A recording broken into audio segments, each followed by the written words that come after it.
Hello everyone, this is Quentin and welcome to a new video tutorial focusing on Nomad Sculpt. In today's tutorial, I would be covering brushes. And the first step to do, as always, is have Nomad Sculpt opening. So may the 4th be with you. This is a sculpt I did yesterday at night. It was fun and a little bit of a change of what I usually do. So how are you all doing today? Let me start with a new scene. And in this scene, I would like to talk about brushes and mainly focusing on alpha. So to demonstrate what brushes do and what alphas are, I would like to use a cube rather than a sphere. So as you've seen, I'm going to the scene, I'm deleting this sphere, and then I will add a primitive here and we have a box. The new UI allow you to have an easy mirroring. To do this before, we needed to go somewhere here in this menu and turn it on. I don't need it to be mirrored. I don't want to validate it now because, as you remember, I like my wire button to be here to see how the geometry is. And currently the constant density seems okay. So I leave it as it is, click on validate, remove the wire, and it is very important for me to explain to you the relationship between the resolution of the alpha and the wire. So if you would like to have or customize the buttons that you see in here, where there's an option for them from the interface, you can see add shortcuts button, and I usually like the wireframe to be on and camera snap and camera reset. I mean, that's depend on how you would like to work. So let's get into the topic of today's tutorial. What are alphas? So as you can see, if I am in any of the sculpting tool, you would find that the brush here allow you to have what we call an alpha. If you're new to 3D sculpting or to 2D art, alpha, think of it as a black and white stencil. So you use it actually to trace around or trace within, or use it as it is to move some objects up and move some object down. What do I mean by that? The easiest way to demonstrate how alphas work is if we go to the stamp tool. So you have a stamp tool here, and this stamp tool, if you go to the option, you have the alpha set to be this square. Now I have plenty of alphas today, and I will explain to you how to get yours and how you could customize yours as well. But mainly speaking, let's start with the one that we have in here, and I would like to have this square. I will go to my canvas and then drag it. Because I have symmetry on, you can see that it's creating two. And what's happening now is that stencil, which is my alpha in here, is being translated into a geometry. So let me quickly here rename my scene as alpha. How many scenes I have with very weird name because of me forgetting to save prior to the video. Alpi will be fine. Okay, save. So Alpi. Okay, getting back. So what you see here is that square, and what I would like also for you to look into, if we go into the left, you can see here that the way that the square is extruded has a little bit of a fall out, and that comes from your brush in here. If you go down, you see that there is this fall off, and this shape is exactly looking like that because we have extruded from this point. If I change this to be straight, and I go to front and then start doing that. So click and keep that drag. By the way, this could be changed as well from the stroke type. So any tool of these could be changed to be grab rather than actual dot. Dot is a continuous line. Grab is allowing you to have one point, and then the other point is either defining the radius or defining the intensity. Let's go into the left now. I just want to show you the impact of fallout. So you can see if I go now to my orthographic camera, you can see definitely that this is the same brush or the same alpha, which is a square.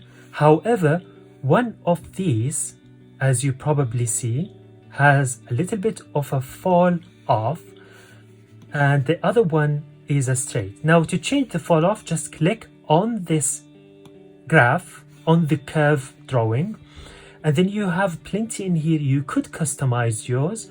I never needed to customize mine so far, but you would find me moving between the straight and the out power 2, out power 3, out power 4, sometimes for little details like crease, I would like to use in. Now this is the first concept you need to be aware of, which is the definition. So just to remind you, it's a black and white image that uses values of black as a zero extrusion and white as a full extrusion, and anything in between would be in between these values. So a square in here would become a square extruded. If it has a fall off, it would have these smooth edges. If it's not, it would have these rough edges. This is the first concept you need to be aware of. Now, the most important bit is that these alphas always in Nomad Sculpt need to be in square, and the higher resolution the alpha you have, the better impact it would have. Sometimes you need a higher or a good resolution of alpha and a higher resolution of the actual mesh. So let's start with subdividing the current cube. So subdivide. Again, I like to turn on wire to see what's going on. I just want you to see the impact. So for example, let me take a little bit of a more complex alpha, and let's choose this one here, which I have used to create a football once. You can see now that this is pretty much clear, and the higher resolution, the better it is. Let me show you how that would look like if I do not have my multi-resolution. So you can see pretty much all of the definition is done. Now, you might also ask me a question, Quantilian. This alpha looks squared in here, but the moment you are touching the mesh, it becomes circular. Is there a reason for that? Well, simply put, the pen we have, or the pencil, is a point.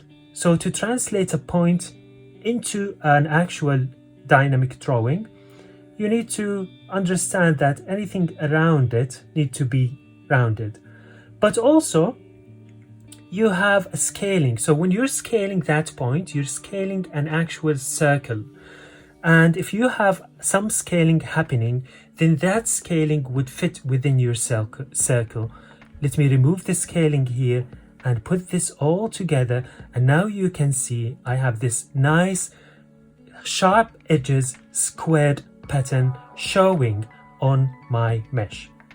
Now, this is the second concept, which is the fact that you could scale and you could change how the scale works. The third is any object with an alpha can have a specific material similar to any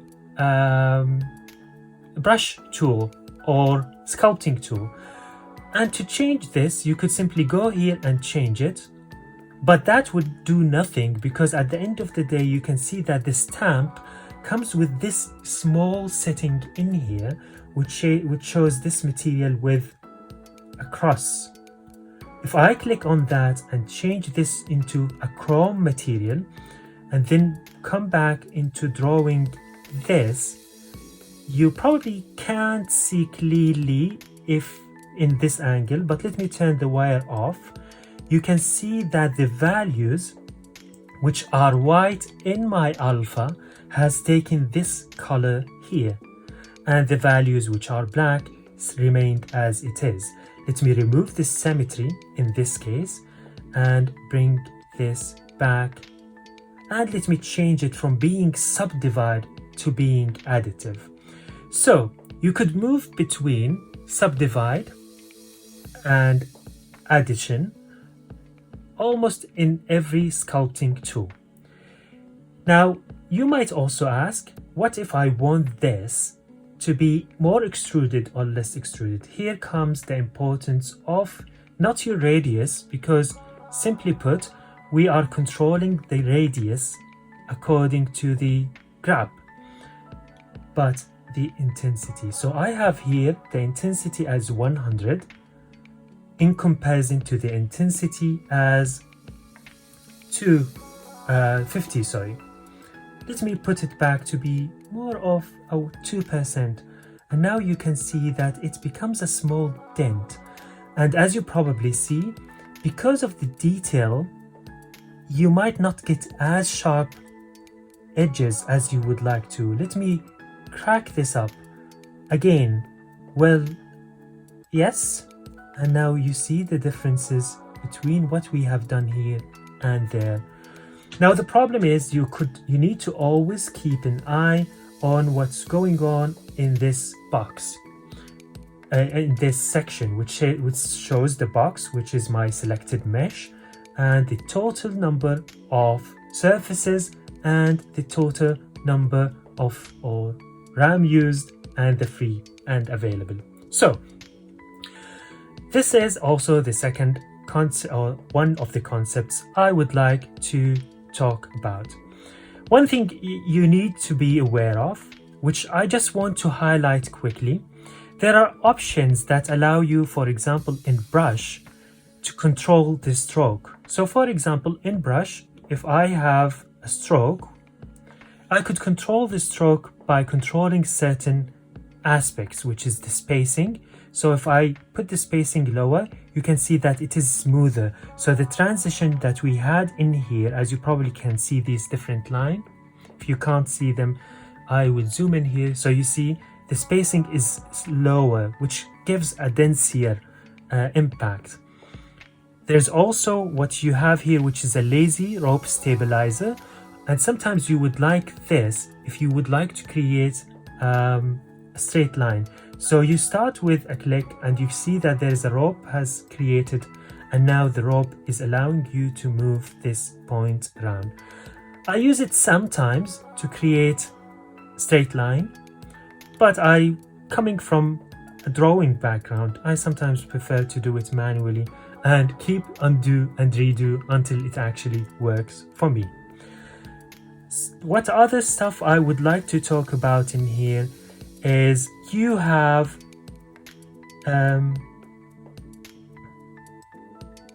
front facing vertex only, and this is very, very important, and it is more clear when it comes to applying an impact or an effect on a doubled face mesh.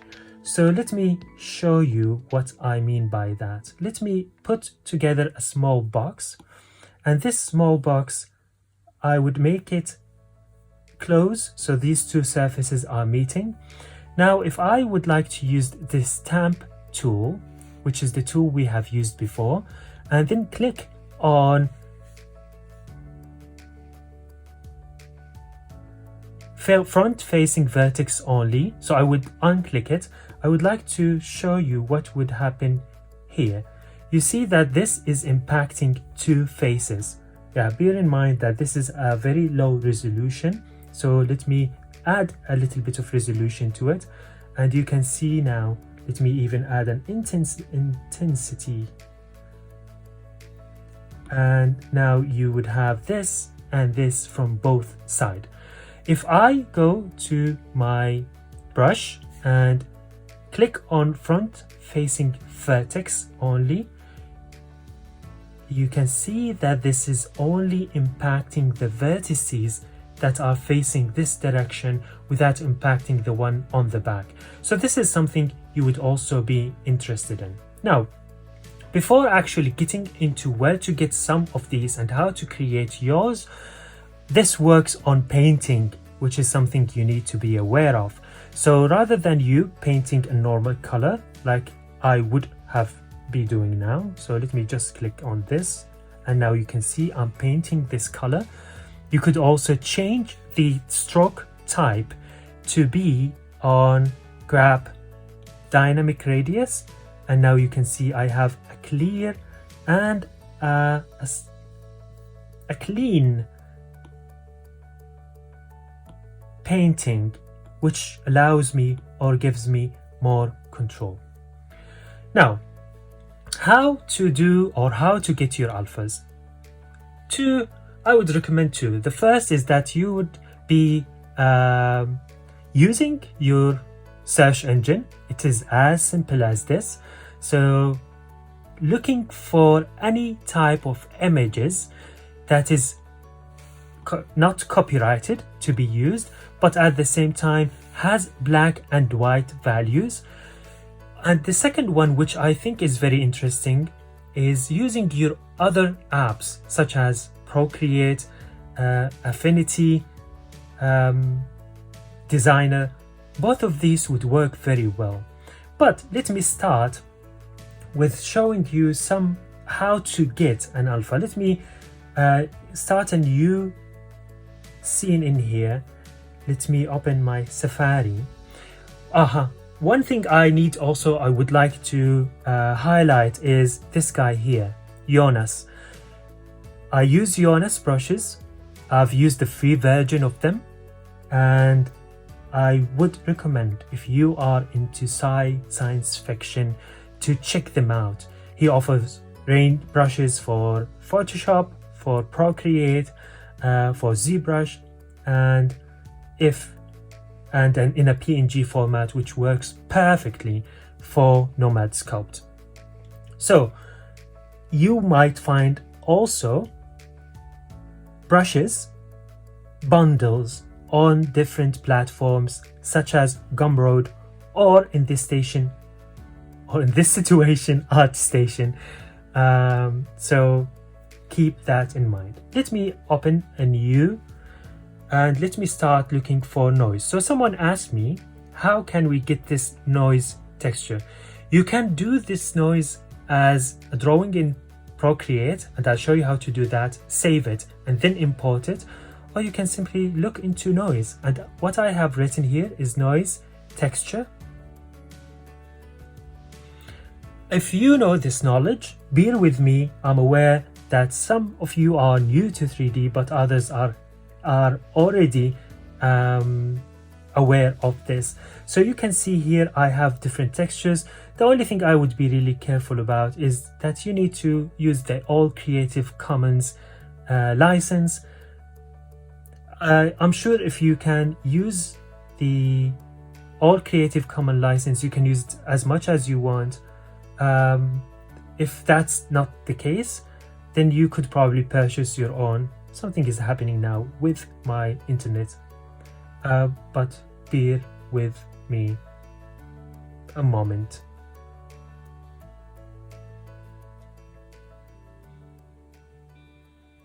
And that's not working.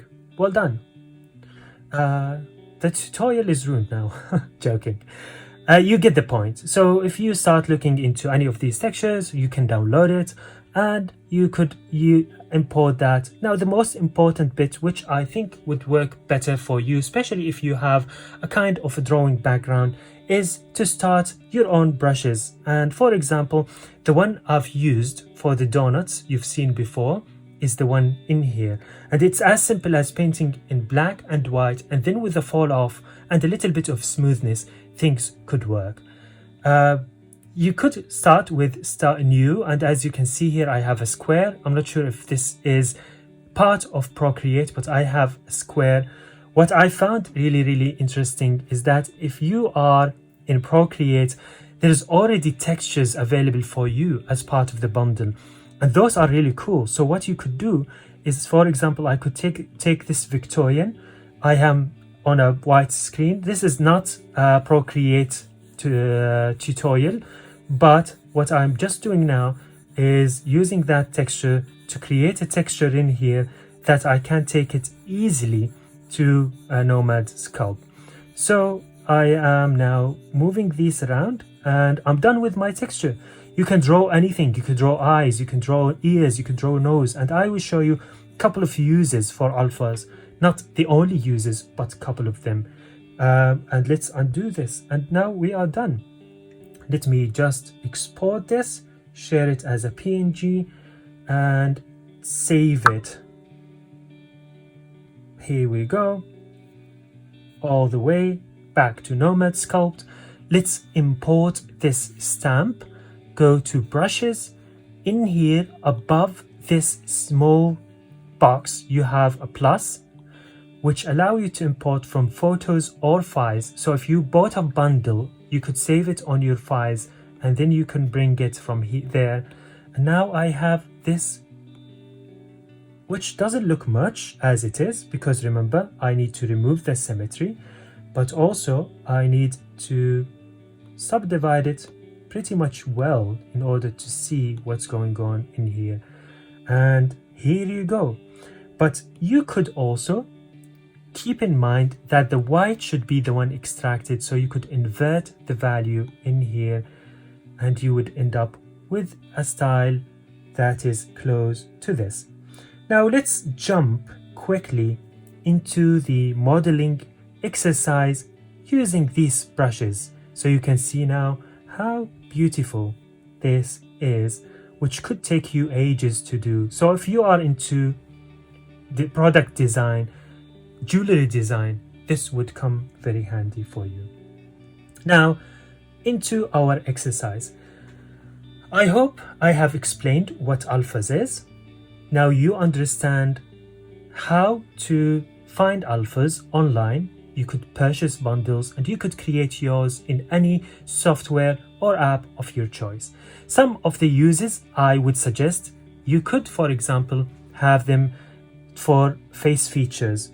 So in this case, I could use the eye with the symmetry on, and I could have easily a nose and a mouth. Of course, I have the symmetry on, but that's not a problem. And a mouth. And here you have nose, eyes, nose, and a mouth. And this is a very abstract. So defining features is one way of how you could use alpha. Adding noise and somehow make some objects appear less refined, and you could use certain type of textures. And here we have the alpha. Also, you could use the alphas for lettering. So you could write your own letter somewhere and bring it, and that would make it easier. I have M here because I was modeling Michelangelo from the TMNT. Is it like that? Mutant Turtle, Teenage Mutant yeah, anyhow, you get the point. It's the orange turtle. So you could have this lettering as part of the design. You could combine it with others. So this is Ron's brush collection, which I've purchased long time ago, and it's a very cool one for science fiction. This is from Jonas, and if you have this changed into sub, you can see it's really cool. So definition, like eyes, ears, mouth, details, you could use it to create like the surface of the Casio I have created for Dwight Schrute. If you haven't seen that, make sure to check my Instagram, and it is there. And now you can see that this would allow you to give this kind of definition, and then I can simply trim around it. So those are the uses I would suggest. They are not the only uses, but now let's put all this together into one application, which is the tutorial I wanted to show you actually from the beginning. Now, what I wanted to do is a coin, and in this situation I wanted to do a coin using simple stamps. To start with the coin, I would start with a cylinder. For the cylinder, I would simply rotate it or lock the rotation so I can move it from front into back, which is, from up into front. Once you're happy with that, I always like to check my wireframe. In my wireframe, I need to put down my height, and I'm really happy with the other tools or settings. But I would like this coin to have a little bit of a harsh edge, and in here you have a hole. So here is your ring. There's nothing you need to do more. If you want your ring, here it is. What I need to do is I want this to be this thick, probably give it a little bit of a high, and that's it. Before I validate, I would like to duplicate, and for the duplication, I want to remove the hole, and for that height, I would like to rename this first. Okay, no.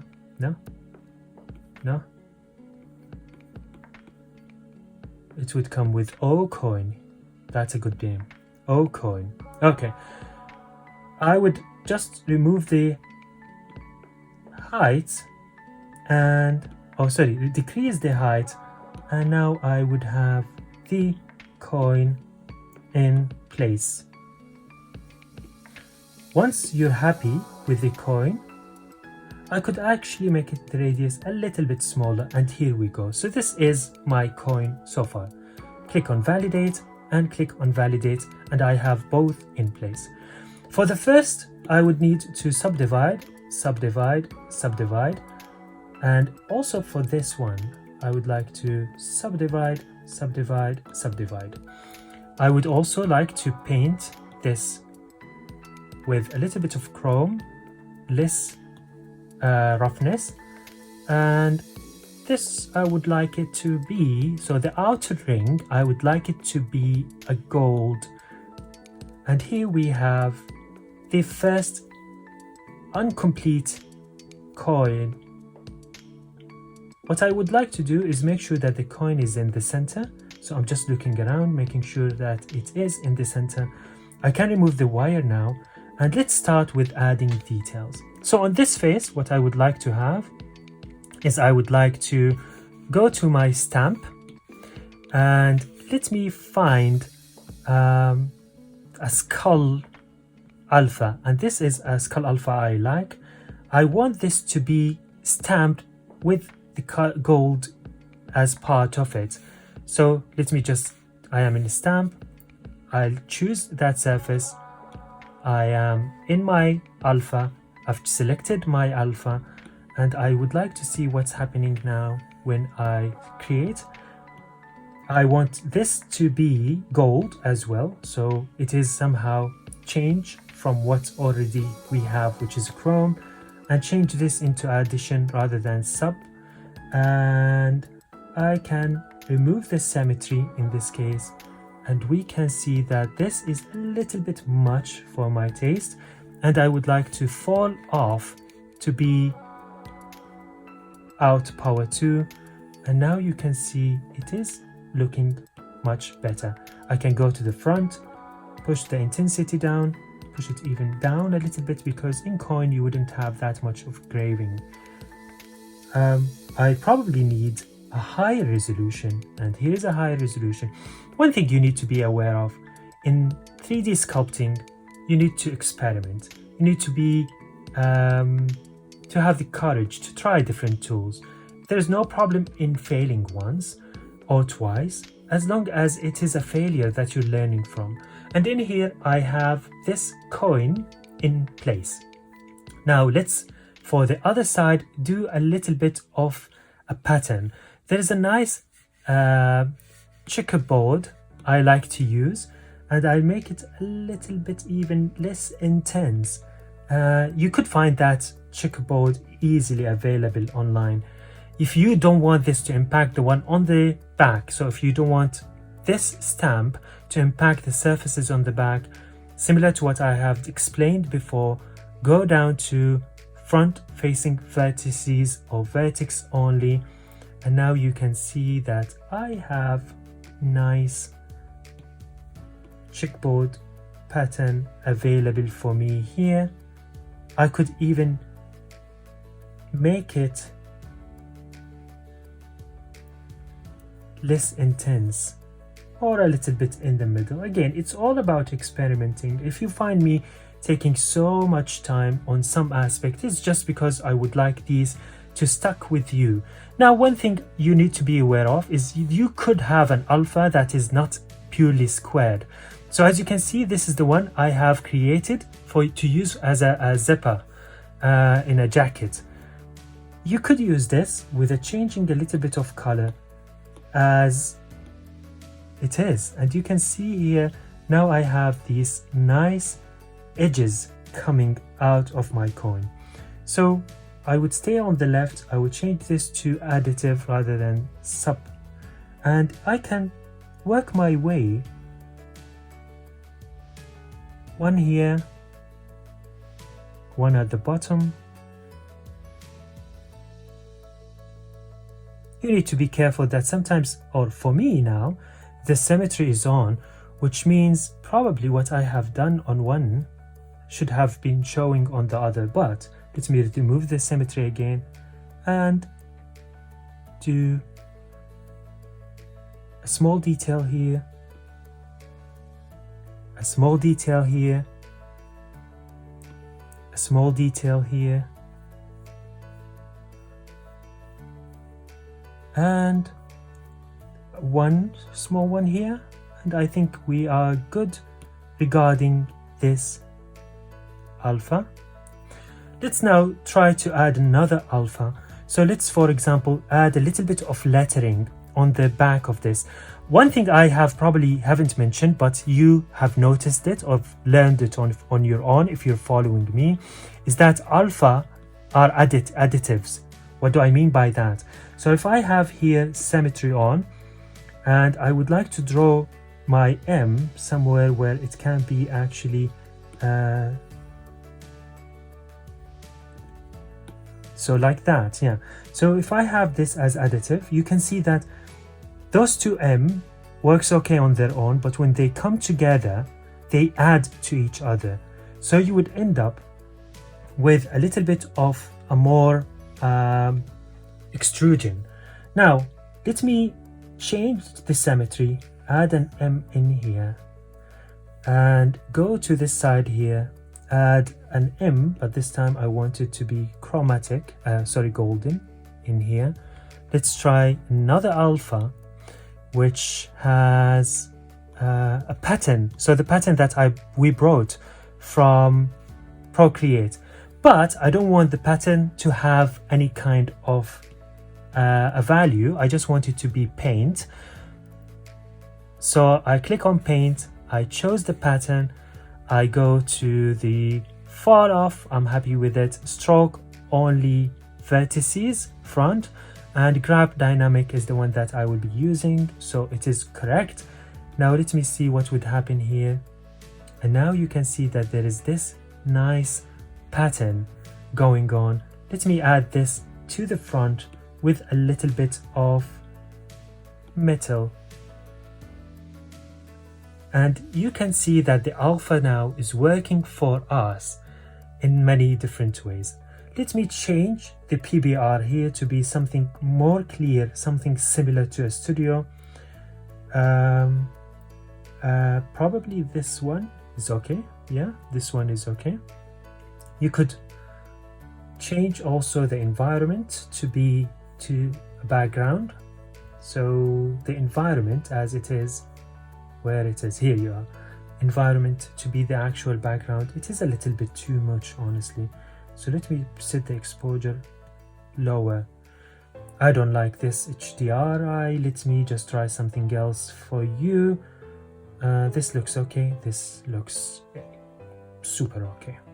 And now I can click on here, add another subdivision.